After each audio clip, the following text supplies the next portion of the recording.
Now, you mentioned RSDs, rich skill descriptors. So those are a topic near and dear to my heart. We're currently involved in 2 different skills initiatives through the Open Skills Network, and really learning a lot, sharing, collaborating. So on the subject of RSDs and skills more broadly, I mean, why are those so important, both domestically and internationally? And first of all, Dan, can I just say thanks for waving the Australian flag in those global initiatives, the Open Skills Network, and the fact that you have been, invited and accepted to be part of their pilot programs, I think is just a credit to you. But I'm so glad Australia is involved, because when we talk about these rich skill descriptors, they can't be bound to a single state or a nation.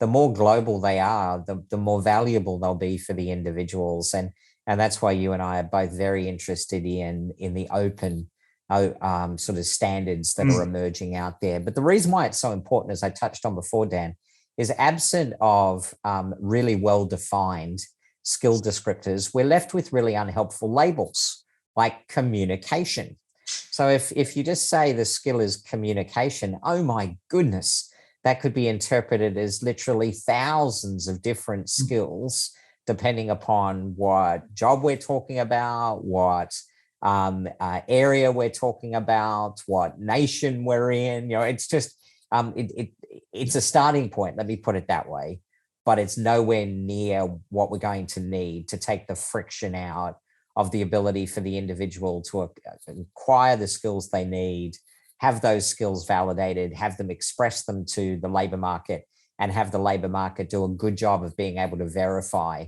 that that individual actually has the skills that they're looking for, Dan. So to be able to do that, you need a common language, as I touched on.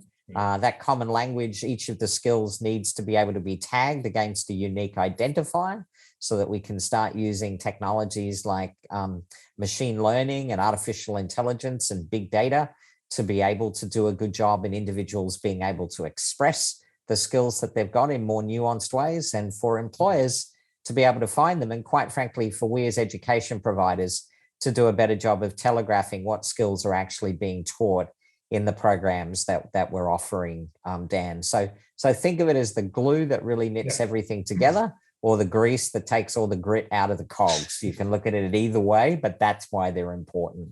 Either way works. And for me, as a dual American Australian citizen, maybe I do speak both languages, but American English and Australian English, but it actually going through that process has been incredibly enlightening, both for us, but hopefully for the Open Skills Network team as well, and recognizing that Australia has decades of experience with skills and the classification, categorization of skills, but also that imperative to recognize that it's a big world and there are different standards, different taxonomies that are very, very much adopted in different areas. So we need to be able to support those. But again, build that glue to bring everything together. And Dan, I think you'd agree with me that if people want to sort of play a little bit in this space, hats off to the work that MZ Skills have done over the last few years as well, in terms of trying to bring some open skills taxonomies to bear. So there's a number of different initiatives going on here. I think what we all want at the end of the day, though, are these really rich libraries of skill descriptors that we can draw on and build and modify and deposit back into for others to be able to use as well. Absolutely. And yeah, great. You flagged them. We connect in with MZ Skills database, and having more than 30,000 defined skills at your fingertips, job data tied to that as well. So really, really insightful. And again, for all the stakeholders involved, for the learners, critically, but for the institutions to think about their curriculum, and very importantly, from an employer perspective, to get a sense of what is communication. Communication in a medical sense, or in a technical sense, or in retail. It differs in so many different contexts.